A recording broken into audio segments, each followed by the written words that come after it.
right. Once again, welcome back, ladies and gentlemen, to the BB-Scho. As always, I'm your host, Beebs. I'm here with my co-host, as usual, Chen.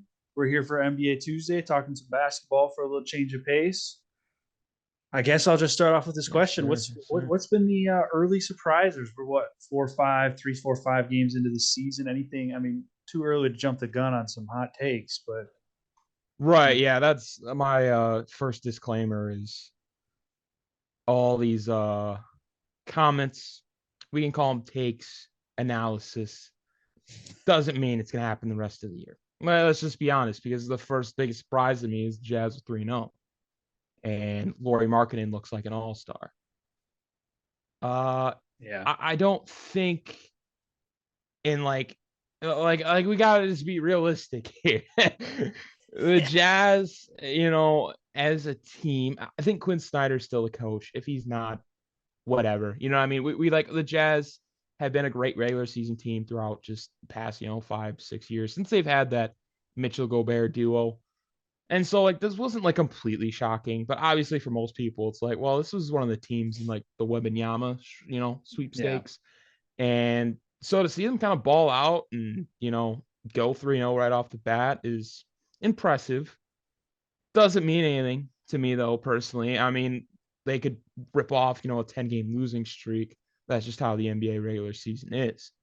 I will say this, and I know you like Portland, and I will say watching Portland, they have the ability.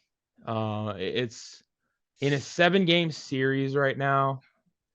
That play-in, them getting into the play-in off Dame's back, he's only got to perform for 2 games. Well, that was at my most, take. That was my take. If you go Yeah. back and check, that's And you're exactly saying he's what I going to said. get in, and it's like, right, it's like I could see it, but again, it also depends on how the rest of the NBA stacks out. Because not even at a point, I mean, you flat out said the Grizzlies weren't going to make the playoffs, and first impressions of that is like they got even better. I know there's a thing, it's internal improvement, but seeing Desmond Bane drop, 30 plus points, it's like, okay, they got him. They still have Dylan Brooks is a great wing guy. Again, Bane, Brooks, Morant, all young. Jaren Jackson's not even playing yet. He's hurt. That's one of their key guys. They can shoot for a guy who's 7 foot is ridiculous. Steven Adams, he's not young. We know what he is. Not going to go into detail with that. But like they got Brandon Clark, Tyus Jones. Like that roster not only remained the same, they kept continuity. They kept those young guys up. And so I guess my question is obviously it's still early in the season, but if you get a mulligan on any team, I'm encouraging you. Don't tell me like the Grizzlies. Like I don't even think they're a playing team. Like they're going to win. They're going to make the playoffs. That's just this team last year was a 2nd seed, and now they don't have Jaren Jackson. They still look the way they are. I mean, John Morant is what. Bottom line, John Morant is what Derrick Rose we all wanted him to be, and that's we gotta be real. Gotta be real with me here. Look at what John Morant is doing. Like I understand, like while the Grizzlies as a team might play better, and Taylor Jenkins as a coach can't do that. He can get the team to play better team ball, but if John Morant takes that step of just making the better basketball play, he's a 3rd-year player. So last year I didn't expect him to make every basketball play correctly, but he's going to keep getting better as a player, brain-wise and whatnot. Athletically, it's all there. And then again, consistently with the 3 ball. That's scary. That is really scary. And obviously, I'm not even going to bring it up. Well, since I started, I'll bring it up. The 2K sim did have the Grizzlies winning the championship. However, you did we not both just know. bring that up. I know. It popped in my head. I'm like, that's the dumbest take we've ever had. Yeah, it literally means nothing. That means and they had Jason Tatum. Nothing. You could run that. You could run that sim 30 times and get 30 different results. That's fair. Yeah, I think it's very possible we see the Rockets win with like a Jalen Green MVP in 2K. It's the stupidest. So yeah, and then they had Jason Tatum as MVP. So that's why I kind of like started to walk it back. But I just consensus. I feel like most fans are kind of shooing this team into the playoffs. So I'm just hearing like from your take, what is your big concern with the Grizzlies? Why are you thinking this team they're not even going to make honestly, it in? like, I'm not gonna take the take back. I'm not gonna, we're 4 games in, but the logic behind the take was this: is nothing ever shakes out exactly how everybody always thinks it's going to. And I saw the Grizzlies as likely of missing the playoffs, if that as one of the most likely teams to miss the playoffs in that scenario, right? There's always random teams that everybody thinks are going to perform well that just fall to a play-in. They fall to the 9 seed, something like that. And I just, I felt like I could see the Grizzlies regressing when Ja's not on the floor, and I don't know if that Ja's style is a championship winning style yet. It has shades of, an early Kobe or Kobe without Shaq, early Mike before Scotty got there, that sort of thing before they learned the system. Like that. That's kind of where Ja's at in my head right now, where he just has to do everything. And he's an incredible player to watch, obviously, but I won't take the take back. We're early in the year, but I could very well see. I very well could see everything that you are saying. Like, somebody's got to miss the playoffs. That's the take. And you think it's the Grizzlies? Yeah, I think it could. You're more confident in 8 more teams in the West than the Memphis Grizzlies, who lost to Golden State last year. It's not like they got bounced or they're essentially. I'm just gonna say this: you put the Timberwolves at 2, but the Timberwolves are they aspire to be the Grizzlies in terms of having their young talent playing continuity, have regular season success, and then go as far as they can in the playoffs and lose to the Warriors, who we expect to see. So, from my aspect, it's the Grizzlies didn't make any changes. They're only going to get better. They're going to get Jaren Jackson back, and everything should remain the same. I understand the T-Wolves there's a level to my thinking that always kind of defaults to, if you didn't make any changes or if you didn't make any additions, you got worse. Does that, I forget how the actual adage works, but if you don't add anybody, you got worse, right? Or if it so about the Bulls 96, 97, 98 with the same roster. Well, that's we're talking about Michael Jordan here. My example of Ja Morant. My example of this, we agreed. Shut up. We agreed that the Heat were going to regress this year, right? That's kind of my thought process with the Grizzlies, right? There really haven't been that many changes. Maybe I'm wrong, just because the Grizzlies are a younger team with a much younger superstar player who's going to get better as the years go on. I'm just explaining my thought process here. And I understand that thought process. But again, Timberwolves, they only added Gobert. Right. Okay, he's the best. What do you say? Only he's the best interior defender in the league, and provides nothing defensively. And then made that team offensively. Sorry, yeah, duh. They'll figure it out. Clearly, I am not worried about the T-Wolves at all. They will figure it out. If they stay healthy, they'll figure it out. Fine. Hey, I was like, well, we can agree to disagree. I do have a team that I'm a little concerned about. Oh yeah, what's that? Let me pull up the fact checks here. I want to make sure I get this right. Okay, so they did finally get their first win, but Philly started 0-3, and Harden looked like shades of 2017, 2018 Rockets Harden. Then he falls off, and Embiid scores 40. They can't seem to be playing good on the same night. Don't want to jump to any conclusions, but there's losses in there to the Magic. They just seem. It was Magic, but then it was Celtics and Bucks. So that's why I was I'll give them a pass. Yeah, I agree. I agree. But this is. I don't want to take anything away from Harden right now, because I'm somebody that, if it's the hates, there it is. But opening the season, he's looked great. But yeah, I'm sorry. Continue. No, yeah, I think the Hardens look great. It just, to me, something seems like you look at them on paper and they should be. I understand if we've played 4 games, okay, but any concern at all? Or are they gonna do you think they even need to figure anything out, or they just need to keep playing games so they can win more? No. They just need to keep playing games. In my opinion, I've honestly, Harden, I don't think really has played a bad night in terms of statistically and what he's done for the team. I think what they really got going on right now and it's kind of a genius idea if it works, is you just let Harden or Maxey ISO. They get in their role, they get in their groove because they're one of the better ISO scorers in the league. You got, in case you need to kick it, you got guys that are pure spot up, and that's PJ Tucker, Tobias Harris, Daniel House, guys that they don't expect to dribble the ball. They don't expect to take these off the dribble shots. That's their role. So the only guy that could really have a numbers dip is going to be Embiid if they don't play through him. They don't get him the ball enough, which when I watched the Bucks Sixers game, they were getting him the ball. He was getting stonewalled down there. And I have concerns for about my MVP pick. Yeah, you picked Embiid. Yeah, Yeah, I just don't. I would have concerns I because have concerns about that. what I've seen so far is they've completely eliminated him being on the perimeter. He's strictly down on the block, which in theory, Joel Embiid's 7 foot, 250, big dude, should be fine. He struggles down there sometimes. For some reason he really struggles. He's so Brook Lopez locked him up. To me, I mean, I think like Steven Adams would do that. It just feels like sometimes he's so obsessed with getting to the free throw line that he just doesn't I don't know, just go score. Stop worrying about trying to get the 2 free points and just go get a bucket. And obviously he's you can make an argument that Embiid is the greatest.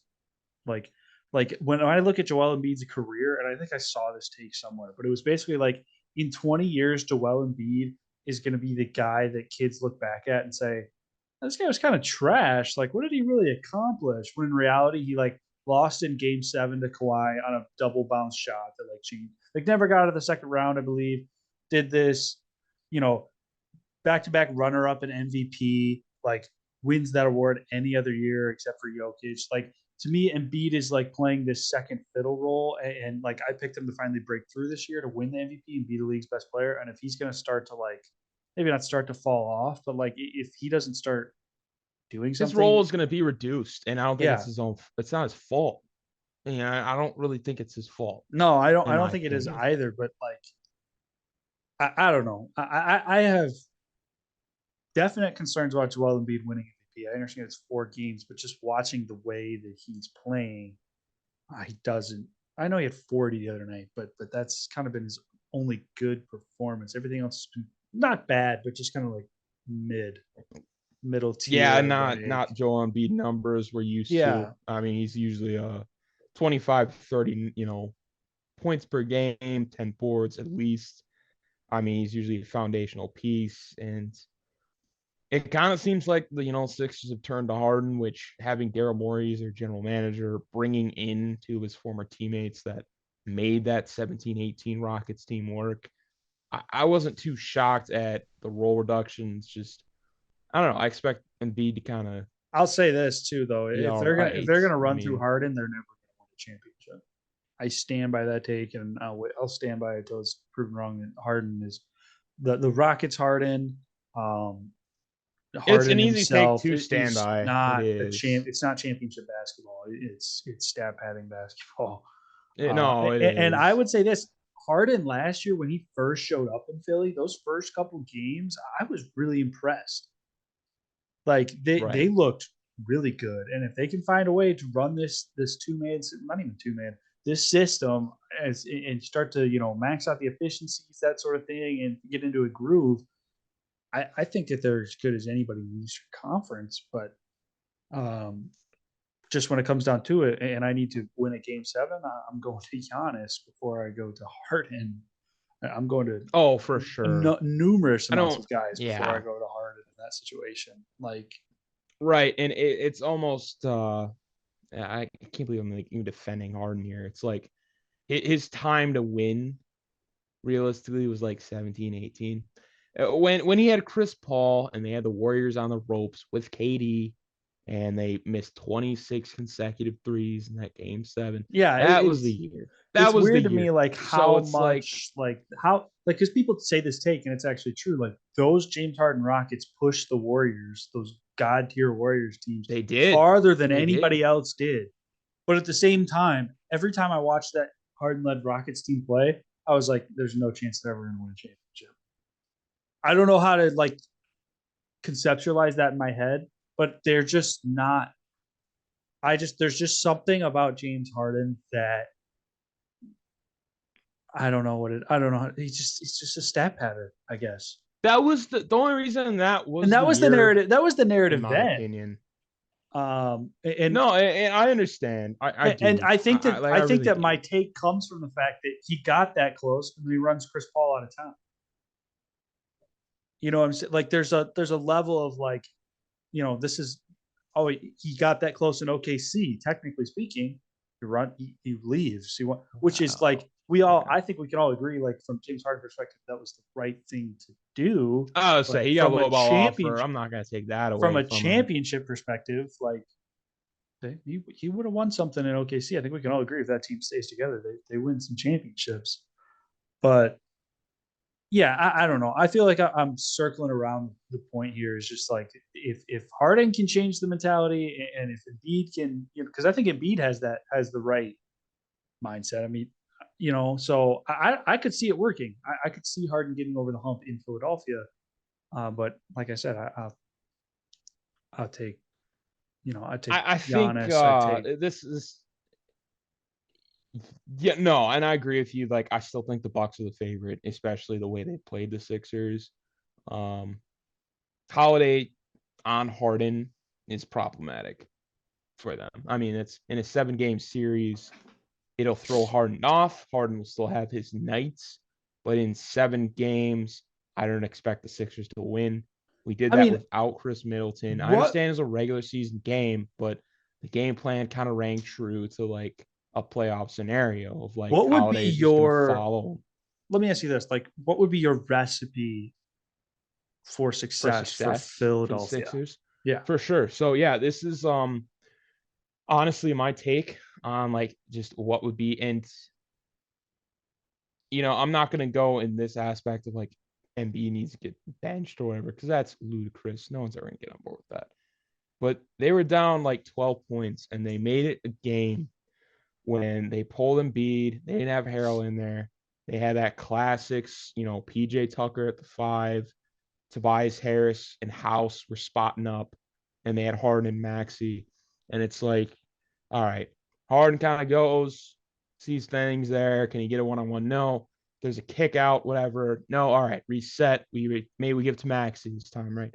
And they go, and they kind of, between Maxey and Harden, they're not equal players, but Maxey's very, like, I still think he's underrated. Like, as a player, I don't know how, but yes, I agree. Yes, in some sense, like this dude is like in his 2nd or 3rd year and is a reliable scoring option. He could be a first option on a number of teams. Oh, 100%. And so it's like, all right, you can basically pick your poison with those two.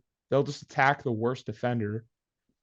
Doesn't work, you kick it to PJ Tucker, Harris, have him shoot it. One of them's probably going to be open because you're assuming that Harden and Maxey, there's no way they both locked up one-on-one. One of them's going to have the weaker defender, and there's going to be help side. So somebody should be open if they make the right basketball play.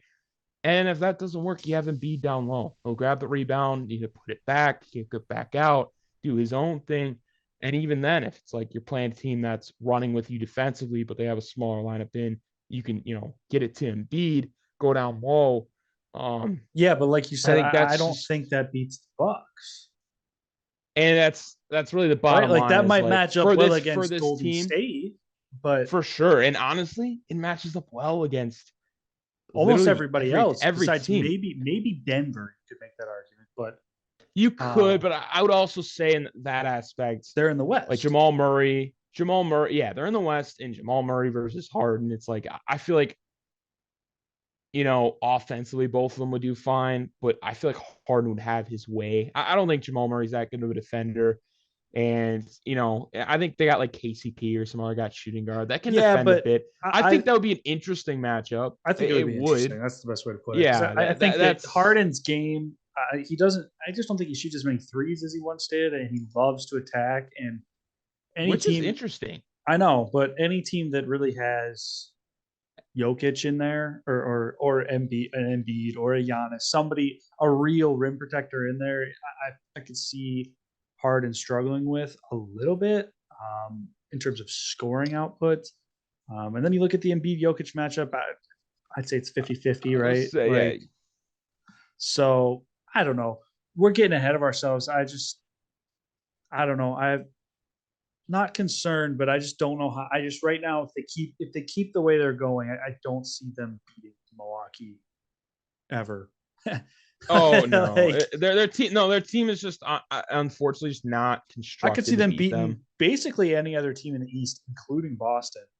Um, but Right. Milwaukee, they just do not match up well, and I can't quite put my finger on like why I feel like that and like what it would be that they could do to change and prepare to beat Milwaukee, other than just like show up and win.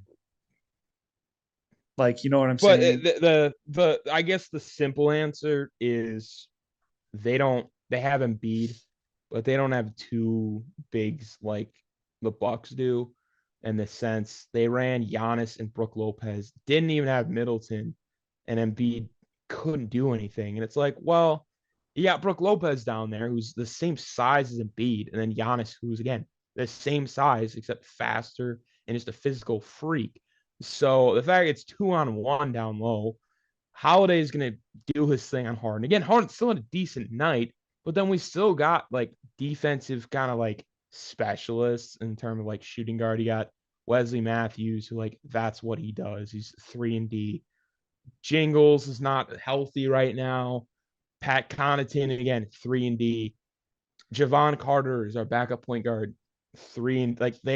This team is so constructed in a way that like the Bucks know what they're good at, and it's give it to Giannis. If you can't do anything down low, you kick it out, hope the three goes in. If not, we have a rebound between Giannis, Brook Lopez, and Bobby Portis. Yeah. Like it's a very good game plan, and the fact they Yeah. have so many good defenders, you can bank on that. You can bank on a couple misses here and there because they're locking other teams down too, and that's what we saw. It was a 90-88 game, Bucks and Yeah. Sixers. You don't see games that are under 100 for both teams very rarely anymore. I know. I But love you're it. going to see it between those teams. Yeah, I love it. I love seeing that. It's just good basketball. There's been a And rise of Giannis always goes over 50% shooting, no matter what. If he goes over 6 from 3, he'll still finish 9 of 17. Like, yeah. it's just what he does. And so that, in my aspect, it's like, they're going to get a bad Harden game or two in there because it's the playoffs, maybe 3. That's 2 or 3 losses right there. And Embiid's just really gonna be a non-factor due to personnel. So for the Sixers, yeah, they can take anybody to 7, really besides the Bucks, like we both kind of mentioned. Yeah. Um, I think honestly, and like now that I'm thinking about it, I think the recipe for them to beat the Bucks is Tyrese Maxey just elevates to even another higher level.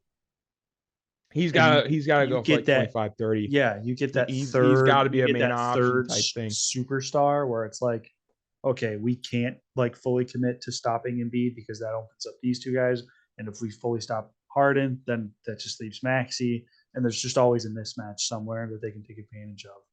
But here's a question for you. So the team that did beat Milwaukee last year, right? We're both very high on Milwaukee in the Eastern Conference, but Boston did make it through. Now, granting, barring they got through injuries, you can say what you want, but I had anticipated a little Boston regression to start the year. At the very least, trying to figure things out with the new coach, right? Figure out rotations, figure out tendencies, and maybe they struggle for a month or two and then they pick it up.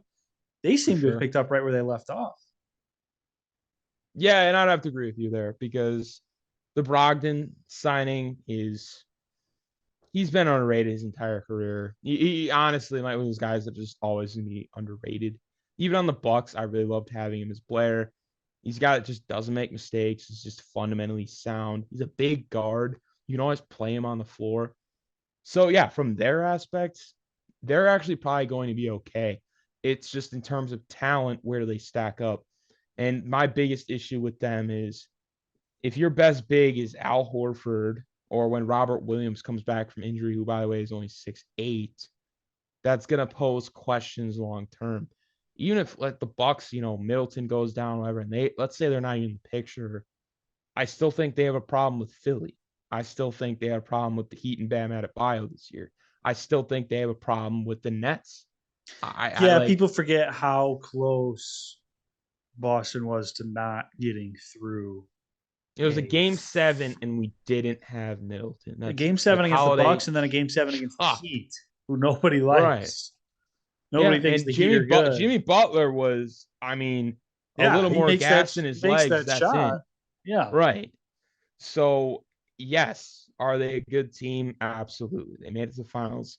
You don't take that away from the wins they got, but you also acknowledge like it was close. It wasn't like the Warriors who swept through the Nuggets. I think they got rid of the Grizzlies in 5 or 6, and the Mavericks they handled. It's like the Celtics got there.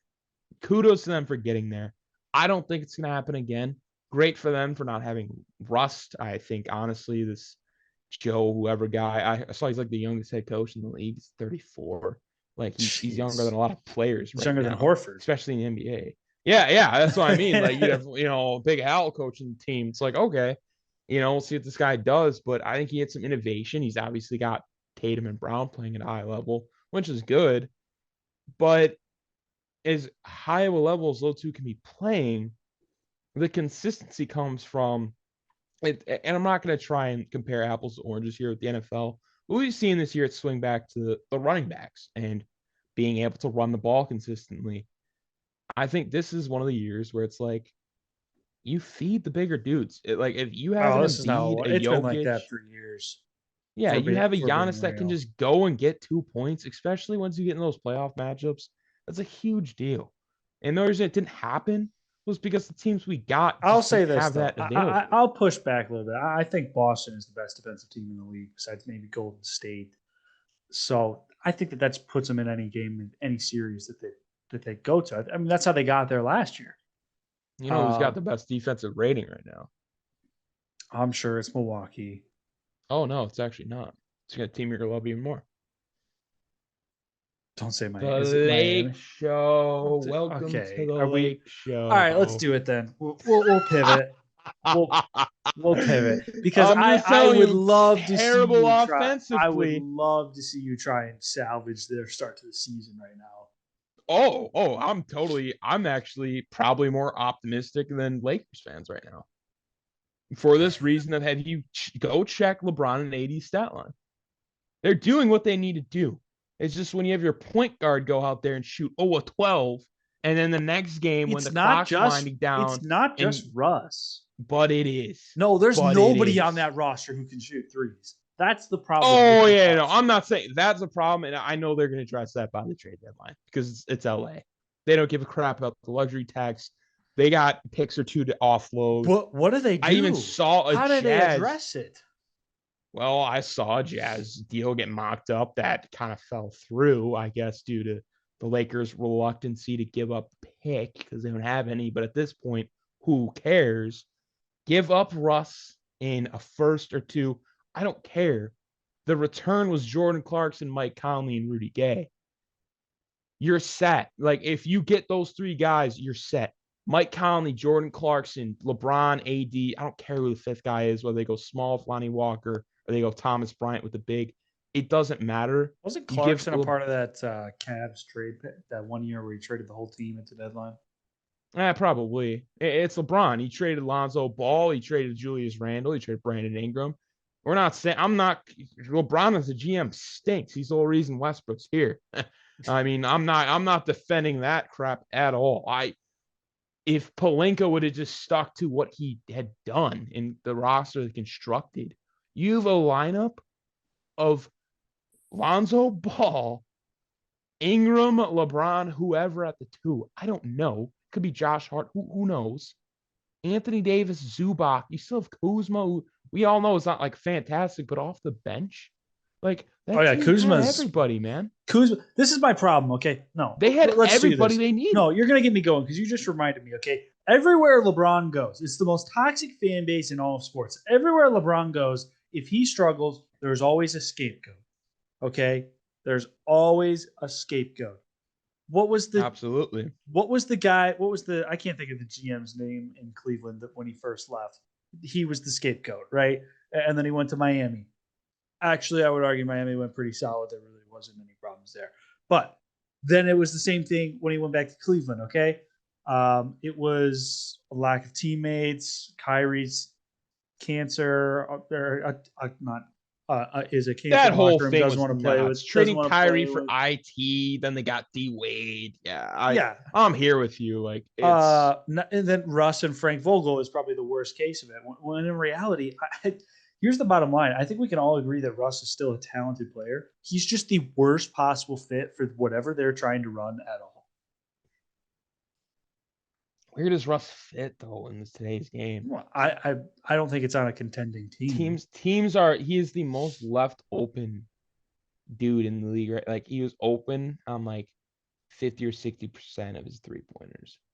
And If bro's Russ went shooting to like if Russ went to the 15%. Jazz on that deal, he would put up numbers. Not efficient though. Has he ever been efficient? I feel like that's more of a conversation. I was Well, really I thinking would about say that. I would say yes. I I would think we say know he's as Russ definitely is a would be less. talent. I think he would be less efficient than his MVP season if he went to the Jazz right now. As a talent, he's great. But in terms of, I've never seen, I don't think anybody in my life with less self-awareness than this guy. Ever. Like, I think he's that's fully a hot aware. take. I think he just doesn't care. I just think he wants out. You got the Lakers fans when you shoot an open three gasping. You got LeBron and AD looking at each other. You realize that this is part of the problem, right? Russell Westbrook, yeah. Lakers fans, LeBron fans. I don't have a problem. This guy. Bro shot the 11. Lakers roster's issues are so much larger than Russell Westbrook. And if you can't acknowledge that, then I don't know where this conversation is going. It's not that I'm not acknowledging it. It feels like you're just like ignoring the fact that of the roster, Russ has been the worst. Lonnie Walker had a 26-point game. Russ, I don't know if he's had that many points this season. Like, and I'm sorry. He had a double-double on opening night. He had 19 and 10, I believe. And on what, like 17? I actually think his best night might have been opening night. It might have been that. And then it went to like just this, like what we experienced last season. And again, I'm not telling this roster, it stinks. Like they need so many. Just Pat Bev is like the only guy I'd like keep on that team. Everybody else is expendable. Everybody else, you should be just looking to get shooters at this point. But like for Russell Westbrook, like as a player, you have to find, if I'm Rob Pelinka, I'm finding any GM that has this mindset that Russell Westbrook is still a valuable asset in the NBA and then make the trade for it. Because I'm telling you right now, you won't find that though. Once his deal expires, this dude is going to get paid $2 or $3 million next year on a minimum. No, I genuinely think with the public perception of Russ right now, he won't be on a team. This is his last. Like who's going to sign him? Like what incentive does a franchise have to bring on this media frenzy? You can sign him on for a minimum because I think he does enough things as a minimum player. If he accepts his role as a backup, run the floor point guard, you're good. But this idea that I've never been more mad. I'm not even a fan of the Lakers. Watching that Portland Lakers game, great game. 30 seconds, the clock is winding down. Lakers up 2, and Russ decides to pull. It's like, not only let the clock run, get rid of the ball. Anyone else can shoot it from anywhere besides you. I would actually disagree with that. There's not many guys on that roster that can shoot it. Is he one of the worst Lonnie options Walker has been better. And like, to be honest, if you can bring up a better 3-point percentage than Russ, let me know. But bro has been the worst player on that roster.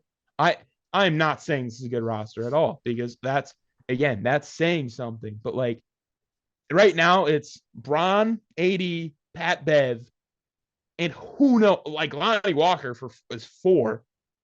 And then you got like Austin Reeves, Juan Toscano. The entire team stinks. I'm not denying that. I just think it would really help if they were able to offload Russ. I think I agree. I can agree Rudy with that. Gay, I Mike think Conley, Jordan Clarkson. Eric Gordon, anybody. Here's my hang up. I think that all of the blame, while some of it definitely is deserved for Russ, he seems to get literally all of it. And that's where I have the problem, is because who's number 3? You just said Lonnie Walker.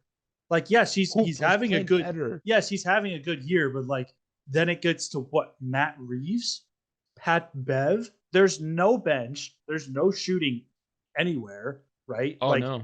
Where has LeBron been successful? On teams where he has shooters that he can kick to because he's so good at attacking the basket, right? Like, Ray Allen goes to Miami. That's their key to success. Yeah. That's LeBron's recipe for success, in my opinion. There's other factors that go into that, but like, I think we're in agreement that if the Lakers are going to contend at all this year, like, they need to find a way to, one, bring in shooters, preferably offload Russ's contract. And because it doesn't look like Russ is going to accept any less role. He's not. I agree. He's not going to start playing differently. So this is either going to be worse than last year, or they're going to blow the team up. And if they blow the team up, I don't think that they can win this year. And then I believe this is Bron's last year on his contract, right? He might have a player option. I would have to double check that. But honestly, like, my consensus is blow it up sooner rather than later, so you still have that chance to win. LeBron, no, I think they're gonna have a chance to win. They just literally need anybody else. No, they're not, bro. Unless they make drastic changes to their roster, they have no chance of winning. They could very realistically be 2-1 right now, and they're shooting 21%. That's what I'm trying to tell you. That's not gonna change. But it is, though. You can't. No. I can shoot. If I take 10 threes right now, make 3 out of 10. Okay. What does that mean? That means nothing. It means a lot of things. In the NBA, these are the best players. Russell Westbrook, your guy, has been trying to develop a 3-point shot. My guy, your guy. I don't claim Russell Westbrook. The guy that you're saying is a bad shooter. The guy that you're saying is a bad shooter. Oh yeah, no, trying to develop his jump. He's terrible. I think he's part of a decade. So if you're going to go on to say that they can just find, get better at shooting as the year goes on. He's in the Ben Simmons. He's in the Ben Simmons category. Like, that's just not going to get better. They have a couple guys, like younger dudes, like guys who aren't 34, 35, making $47 million to do whatever they want. Guys that, like, their role is to shoot the ball. No, none of them are good. I'm saying none of them are good right now. But they're, like, you can't, like, statistically, even in like the 90s, and like, that just doesn't even happen. Like, that's what I'm saying. Like, it's the first 3 games in. They were 5 points behind the Clippers. They lost on some crap because Russ shot too early to the Blazers. Didn't need to give them the extra opportunity. They could be very well sitting at 2-1. People would just kind of tone it back a bit. The Russ slander would still be there because his stat lines are still there. I mean, like, that's just how it is. But as a team, there's no way you shoot 21% from 3. Yeah, but it's never. I think Dwight Howard from open 3. Like, but this is what I'm trying to tell you is unless they make a roster change to at least get one shooter. I know people have talked about if they go get Buddy Hield or something like that off the Pacers, like somebody who can shoot the ball efficiently. They're not going to rise over 35%, in my opinion, as a team, which is just pitiful. No, they won't. Which is pitiful. And they will not win. You know what they won that championship in the bubble on as a team, right? They're the worst 3-point. Whatever you're going to say, there's an asterisk. You can say an asterisk, but like all the NBA players, especially when it comes to people shooting better in the bubble, that we can both agree. Well, yeah, because it was locked in on basketball. That's the only thing you're looking at. There was no outside factors. It was just that they were still shooting 30% as a team. Yeah, you had Rondo, you had D12. I mean, that team 3-point shooting stunk anyway. Well, they still got it done because at the end of the day, like, they were serviceable. I think we're in agreement. I think the bottom line is we're in agreement here. Maybe we're not, but I'm going to say the statement. I think we're in agreement that if the Lakers are going to contend for a championship, they need to make some roster moves. They should improve the 3-point shooting, which is going to naturally get up. So are you saying that they're going to do that by developing a young core this year or by trading for better shooters?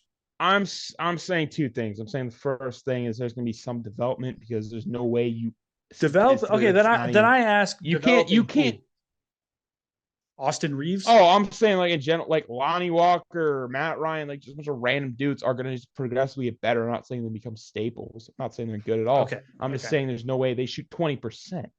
Okay. Like you I gotta mean, understand how yes, there are low a bad. number that No, is. there are bad They shooting were nights, they but were the Lakers I that said year they I won don't were think like, they're oh, getting this better than team 30, is 35.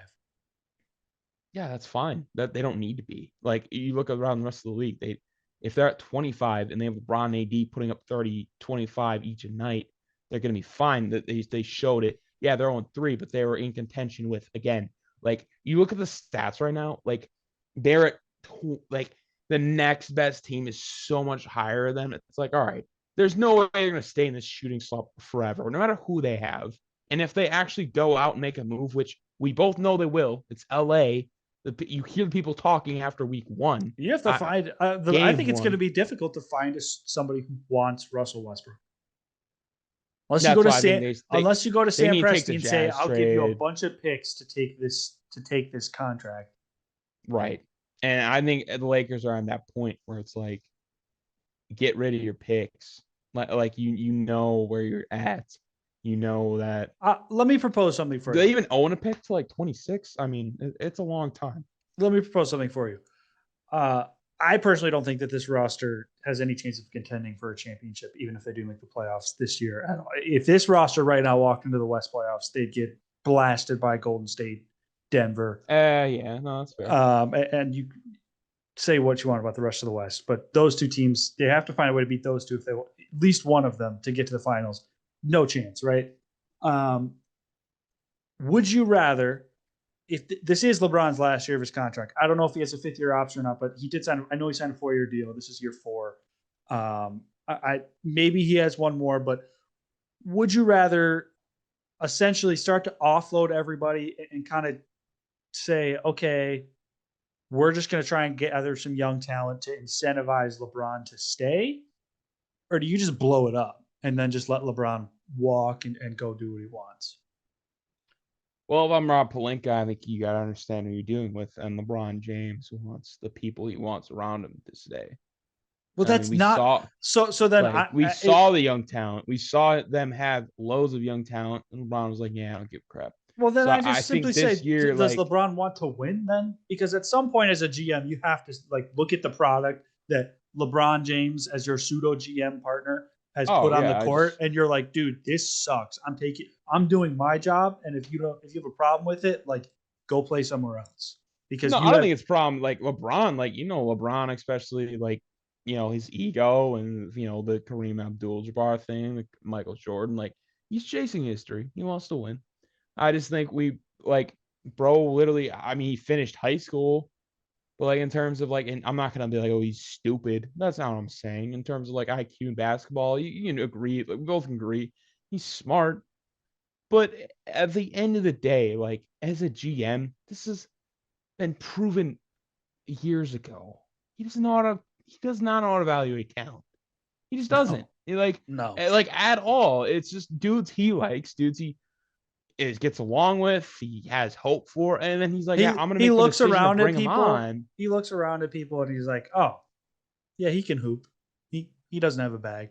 Yeah. Oh yeah, It's yeah. like, okay. He Yeah. sees he sees young people for what they are in that moment and sees like no potential. Like imagine I've always thought about this. Imagine if they just held on to Andrew Wiggins in Cleveland instead of making that K Well, Love trade. what would that really do for them though? That he would be able to play alongside Braun. I I just don't just know how much that would I, have I done. there's just certain things like we've seen Andrew Wiggins now. Like he always had this stigma because he got stuck in Minnesota. But like he was an all star. I put an asterisk next to that, next to that a little bit. But he was an all star last year, and so it's Yeah, like, I mean, he's a good player. but like and then the worst case is obviously the Brandon Ingram's. Was D'Lo still in LA when he got there? I don't know if he was. D'Lo was DOSed for Alonzo, which at this point is like you DOS the same player. I mean, Fair. D'Lo's a better scorer, Alonzo's a better playmaker, but in terms of ranking point guards, You could flip flop them depending on who you Yeah. ask. But like Um, I always think I about like just, those Lakers teams that were so bad right around the end of Kobe's career and then right after, like there was a lot of talent on those teams, and if they did just let it play out, oh yeah, like they just blew it up like he did when he got to Cleveland, and then he goes into these places, blows up their franchise, takes all their picks, and then leaves. And I guess he won a championship in Cleveland and in L.A., but and two in Miami. But yeah, it's I think we all are in agreement now that the GM is a failing process. And if I guess if I'm the Lakers GM, I'm just getting to the point now where it's like, okay, we're not going to win championship this year with this roster unless I pull off a miracle.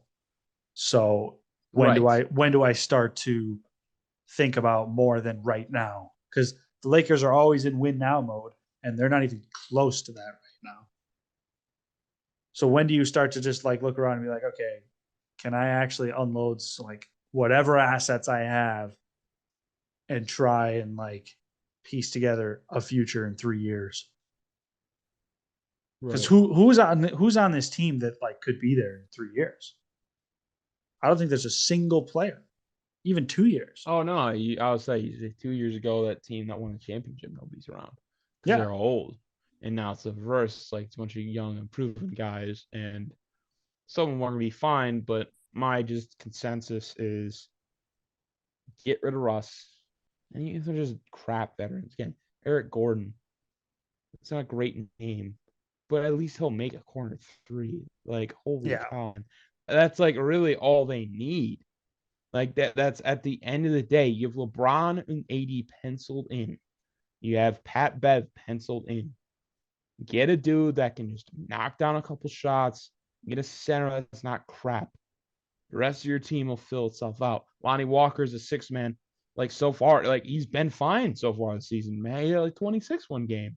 Like he's been fine. And again, we're not looking at like they're just gonna get one guy. I'm assuming if it's for Russ, they get probably two or three mid-level veterans. It really just depends what team you're targeting and how many picks they're willing to give up. I But just at the end of the day, like yeah. I don't like this like consensus. Really, just all of just Laker Nation is like already like this team's crap. Whatever. Like, have you seen LeBron and AD play? Like they're back at what they're doing. These games are close. They would win if they had a point guard that literally would just shoot 35% from the field. Like Russ is like we're saying we're crapping on him for three. Like dude can't make like it's mid-range jump shots he's missing. It's turnovers. It's not like he's just bad fits. You He's know, been a bad like player. I'll Like say this, like he needs a new when start. you're playing Madden and you're doing the rosters, right? They have the little scheme fit thing right there, like fits the He's got a roster, right? zero. He's got a Like zero. Russ from day one in LA, terrible fit. It's Terrible fit. so bad. Why? I don't. We all actually said this even when he went there. We were like, why would he want to play with LeBron? Why would LeBron want to play with I him? never understood the point of the move. They I never play understood it. similar styles of attacking the basket, and LeBron has never had success with point guards who have done that. And it like if you're a ball dominant point No, guard, why would you ever want to play with LeBron? He is a exactly. ball dominant point guard. LeBron is like at this like Yep. so The Mario Chalmers of the world look better than Russ. Like the Mario Damon Chalmers. That's Jones. a Like blast from the past right there. oh, it's a blast from the past. But I guarantee you, LeBron right now would rather have Mario Chalmers because he knows when he kicks it to him, it's going to be a 3-point attempt. Either goes in or it doesn't. Russ, it's geez, somebody go get the rebound. Like, like, I'm sorry. I don't mean to just rip Russ apart, but that is like anyone watching the game. It seems like they're playing two different games. And it Yeah. really feels like the Lakers do their thing. They're like, ah, crap, we got Russ. Let's give him the ball, see what he does. He does nothing because he's not going to be in any rhythm. He doesn't fit with this team. And it's back to him. And I think eventually it kind of showed in the Trailblazers game.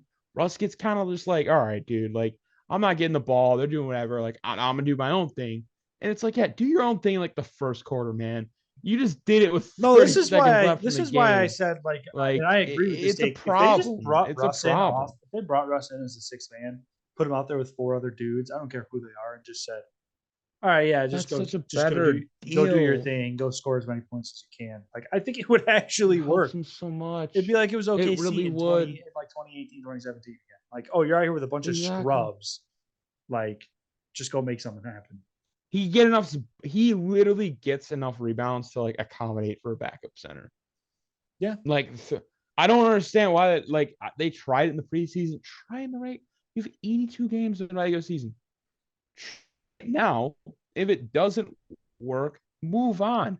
But this whole idea that Russ, AD, and LeBron are all going to be on the floor when, like, on a good night, those three combined shoot for 30% from three. You got to be kidding me. Like, like LeBron and like there was a clip Nurkic literally waved off, and this isn't even a shot at Russ, more direct toward AD.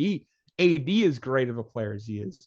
Yeah, AD Nurkic in the waved corner. him And off then in he the hit the corner side of the backboard. like he's a Shumpert. Like, dude, you're getting 35 million a year. Everyone's looking at you to be this 25, point per game plus guy, and he just Yeah, can't do it. Like he's already shooting the tweaked ball. his back, I think, too. Oh, really? I think he hasn't missed a game, but I did. It wasn't opening night. When was I watching them play? Maybe when they played the Clippers. And I was watching it. I was just like, why? Sorry, that was really random. There's a bug crawling on my floor, so I had to kill him. But yeah. Anyway, But yeah, no, we can let's pivot. I have a question about the other LA team for you a little bit. And maybe this is more of a grander scheme question, but Kawhi is clearly not like 100% healthy. And this team no, yeah, is running him off the bench so obsessed with beats me. load. Like I don't know what it is about the Kawhi that's so obsessed with this load management concept. Like I get it, and there's like other teams do it, but like Kawhi takes it to such an extreme. Where's the ceiling here for the Clippers? Because I think we can agree. Like I think it's pretty high, but they haven't been healthy in 3 years. So I really am losing incentive to believe that they're going to be healthy come playoffs. Oh, I 100% agree with you, especially when your top three players are, if we're just looking at this, objectively, Kawhi Leonard, Paul George, and John Wall. All three of those dudes have had significant injuries in their career, have been known as injury prone. That doesn't bode for recipe of success. I mean, if we're just taking the odds here, one of those guys is not going to be available come playoff time, and probably one of the other is going to get hurt in the playoffs. So, from a ceiling perspective, this team's fully healthy. They're great. They could No, I make think a they're playoff contend. I run. think They they're could, contenders. I Yeah, would say, they could win like that but lineup. And fully healthy I'm is starting great, to get a but little. Maybe this is where my disdain's coming from. I'm starting to get a little frustrated with Kawhi because I just feel like he has this incredible playoff run in 2019, and everybody starts to turn this page like, oh my gosh, Kawhi Leonard's like the best player in the world. He's just number one. He's better than LeBron. He's all these things, uh, and then we've seen him play like I don't know. To me, it feels like five. I know it's more, but it feels like 5 games literally since he left the Raptors.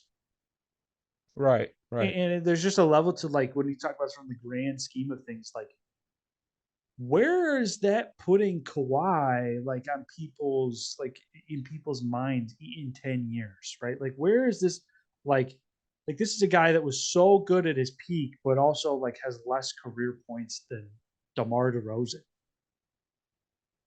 And so it's For like sure. he's to me like he's screaming like modern day had a better peak than the guys I'm about to list and was better at what in my opinion was the number one player in the world. But like a Penny Hardaway Grant Hill story here, if that makes sense. Like we never really got to see Derrick Rose-esque. Like we never really got to see how good he could have been. And like we got this really, really quick glimpse into I think what could have been a top 5, top 10 player of all time. And I just don't I'm just starting to really like he just doesn't play. He's never on the floor. Yeah, I don't think it's that extreme from the, pennies of the world, Grant Hill, D Rose, T Mac. I don't actually, you know what? T Mac might be the more fair assumption, just a sense like we've seen like I don't think we've saw like peak D Rose, but I think he low key might have had a next step. if he would have like understood the game. Like he got hurt when he was still like a kid. Yeah, Like I mean, that's like at yeah. 21, 22, like he had so much development in his game. Like I think that has some merit, but in terms of Kawhi's aspect, we've always known he's been a great defensive player since coming out of San Diego State. It's just in terms of offensively, how much are you going to get?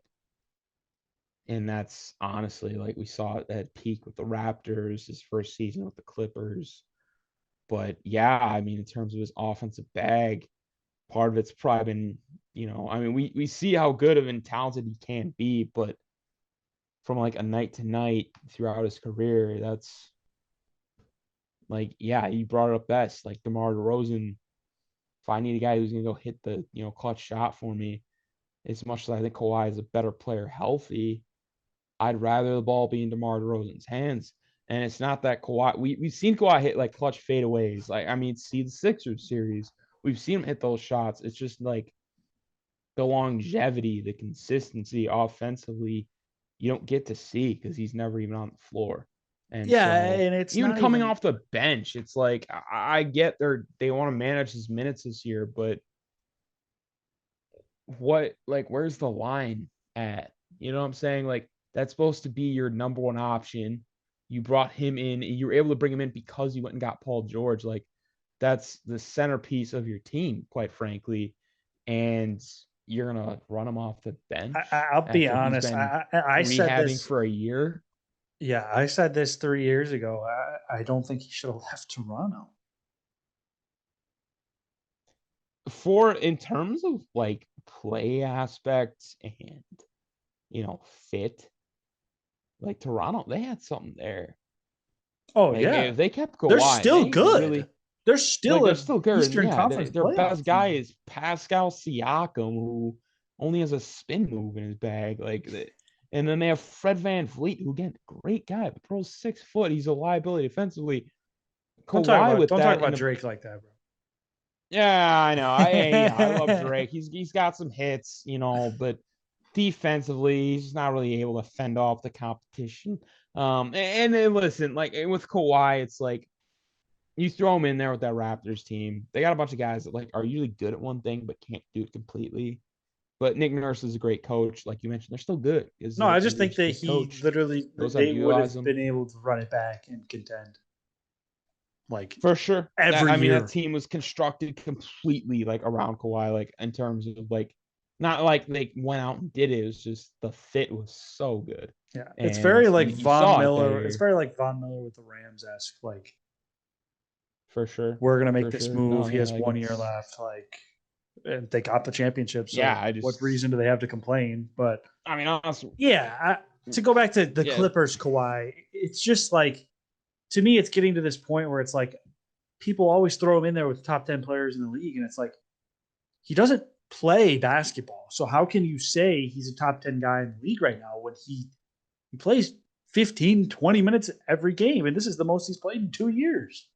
for sure. Like, Yeah, no, is he really still I can agree hurt? with that. If he's still actually hurt, that's a problem. That's another issue, Much more really. than if they're just like, oh, we're just going to play him less in case he gets hurt. That's just Mm-hmm. dumb logic, in my opinion.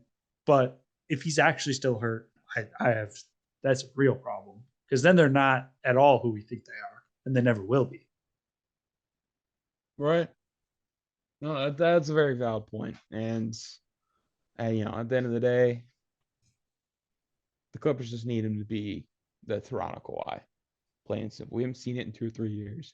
If Yeah, he shows up the way he did with the Raptors, they're going to be a problem this year. They're going to be up there in the Western Conference.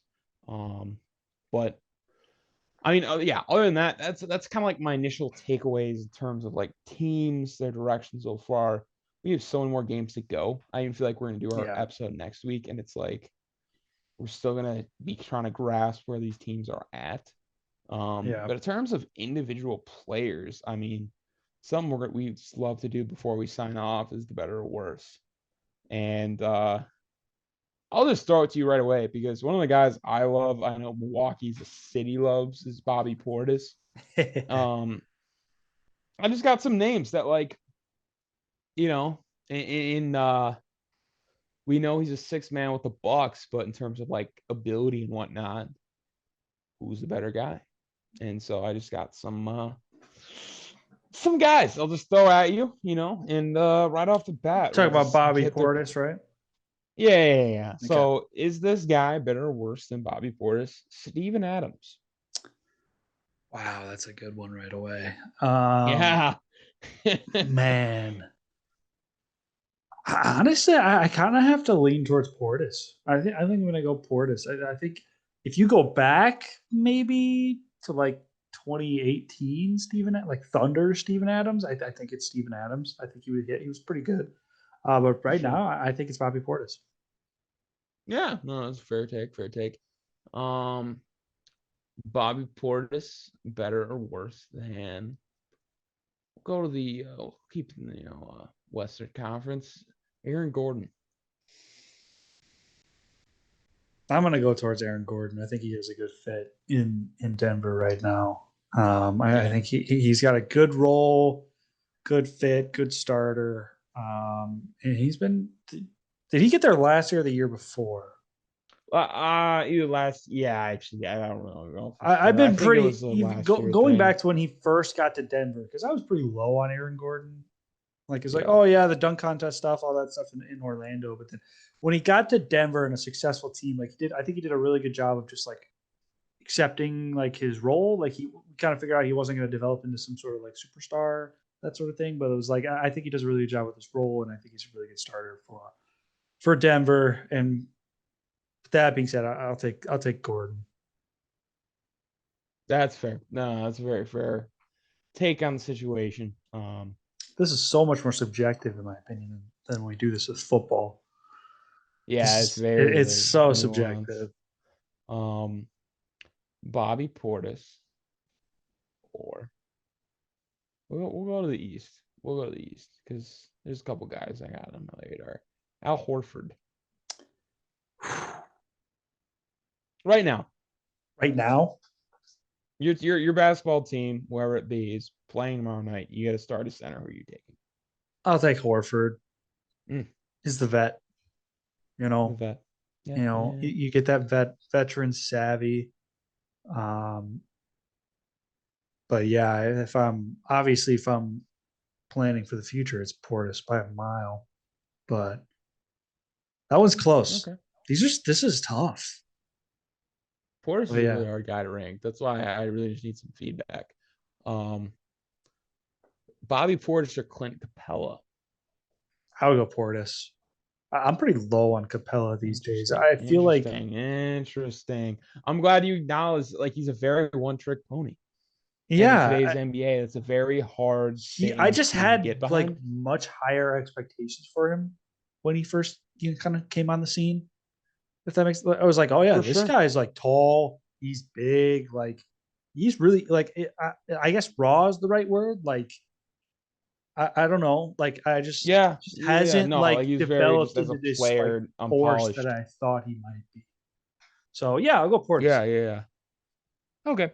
I got two more names for you. I'm staying in the big man just because I want to see just, I'm still trying to garner where I rank Portis among bigs.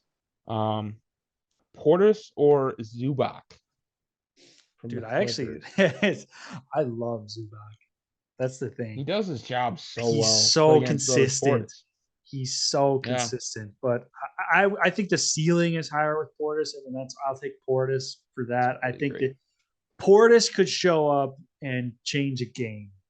Zubac is going to show up and do exactly what he does every single night, which is so valuable. But he's never going to It show up. is. He's never going to show up and exceed that. Um, Portis could show up and drop 20, 25, in my opinion. And you know, Absolutely. No, he's and proven I to do don't that. see Zubac. Okay, yes, he theoretically could. Zubac could do that, but he's not going to.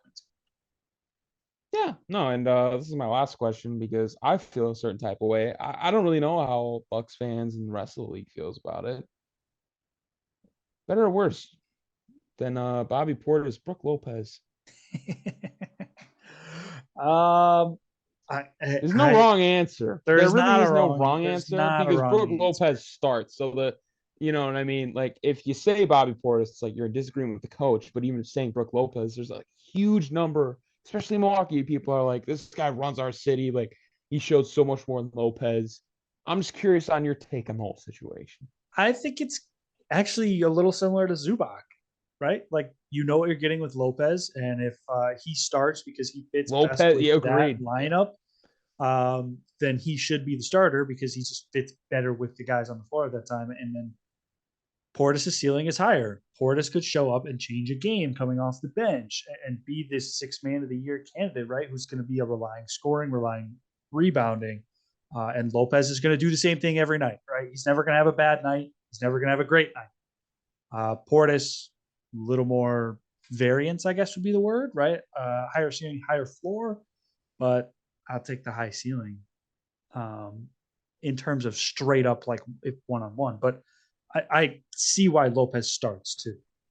Like you just let's put the Touche. consistency No, in there. that's a very no. It's the Like same we've had thing a as lineup, like that it's the same rolls thing for a as like while. oh yeah, Russell Westbrook like is definitely one of the two best guards on their roster, but it probably would fit best if he came off the bench with the way that they play. Agreed. So it's the same it's the same thought process, I guess. Yeah. No. It's very good analysis for me. Gives me some my rankings of where Bobby Portis should be. I got something.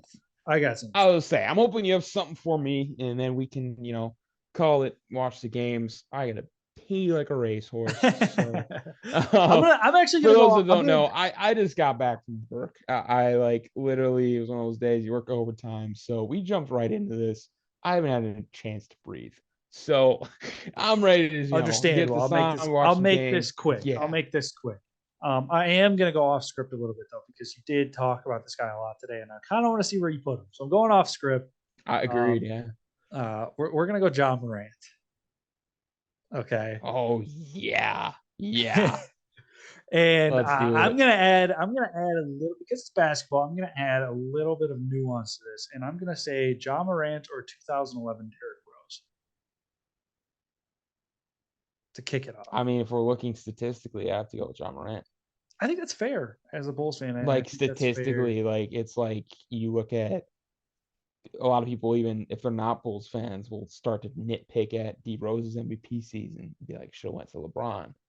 And well, I mean, like the reason this is what I said. You can't do that with Ja. Like his numbers are right there. When we talk about Rose's MVP season, like this is what I said with like Luka potentially winning MVP is like Rose won MVP because the Bulls won 60 something games that year and were the number one seed.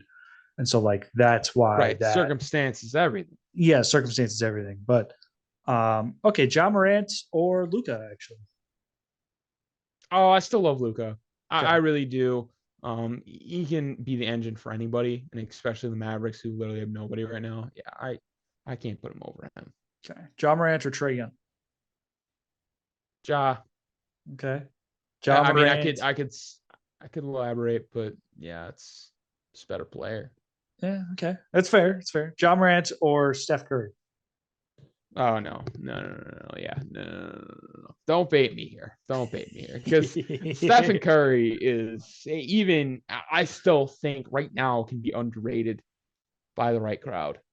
I would agree. It's crazy to say, but there's people that like don't concede him as like one of the all-time greats, and it's like when you are a point guard that can just run around and shoot your lights out and get 4 rings doing it. Yeah, you're kind of great at what you do. He's the only little guy to ever even contend for a top 10 all-time spot. Literally. Like that's been below like 6'6".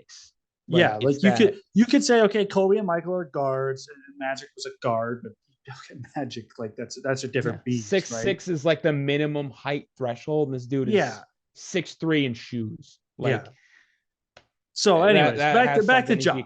Good. Yeah. I gave you the bait. You didn't take it. Good job. John Morant, or Damian Lillard.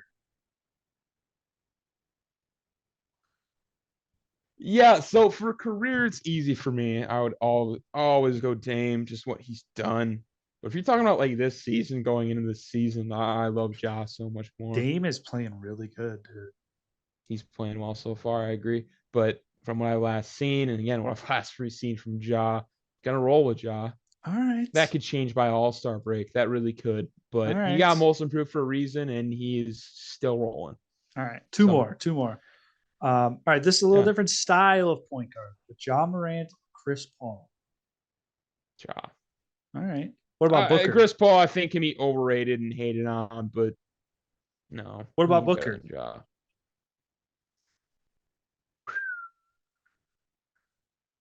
Oh boy, that might be the toughest call of the night, and I'm gonna go with Ja just because I think he's in a better season than Booker. I think this is where he really elevates and proves why he's better.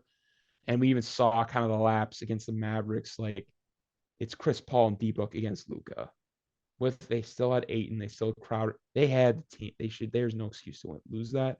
Not saying it was all on Booker's shoulders, but took him down a notch for me for sure. Yeah. And that 2K cover ain't gonna gas him up anything more for me. All right, like I'm still gonna go with Ja, but that's probably the closest. All right. Between them Last all one so more. far, yeah. Last guy. Ja Morant or Kyrie Irving?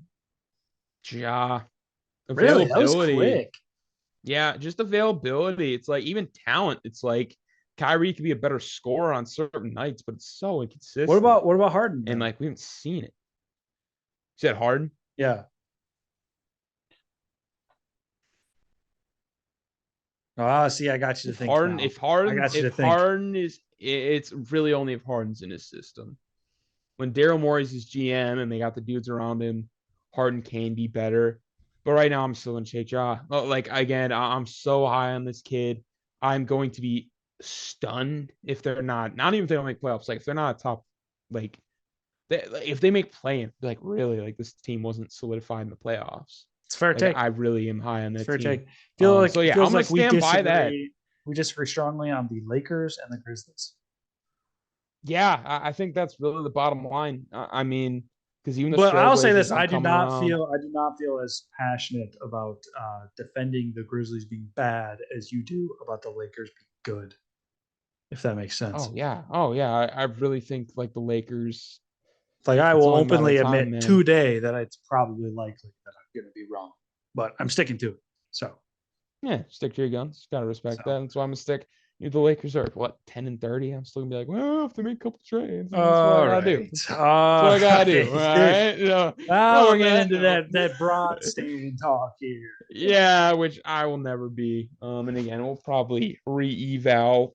I mean, obviously every week, but I feel like by a month or so, I'll really have a gauge. I mean, it's still so early. they could start to tick down, but I just don't. I really love what I've seen from AD so far, especially in the first couple games back. I thought there'd be some bust, and he's that 20-10 guy I still remember. So that's fair.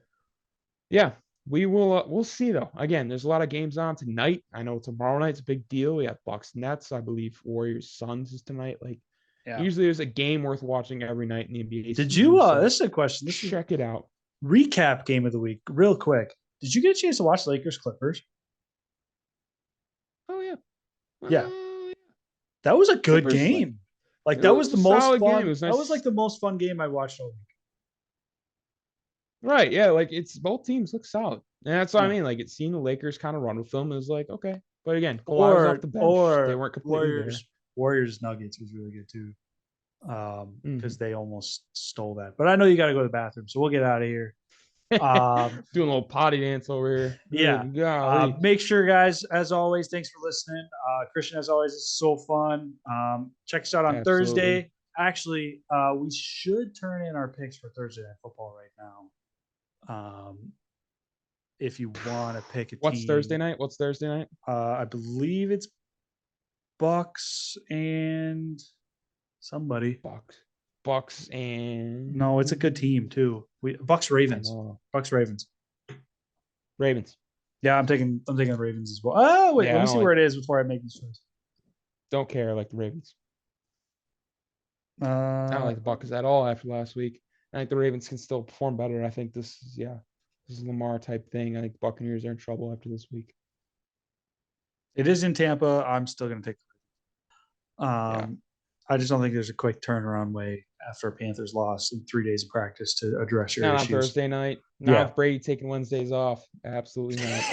You All know right, so him. we're both riding Ravens for Thursday night. As always, guys, check us out on all social media. We're going to continue to push more and more content out to you guys everywhere: YouTube, Instagram, TikTok, Twitter, and be sure to share the show with your friends. Let us know requests, better or worse, trade deadline topics, that sort of thing, NFL, NBA, whatever we want to talk about. Let us know. So, as always, guys, have a good one. Thanks for listening. Christian, I'll catch you next time. Absolutely. Take care, my guys.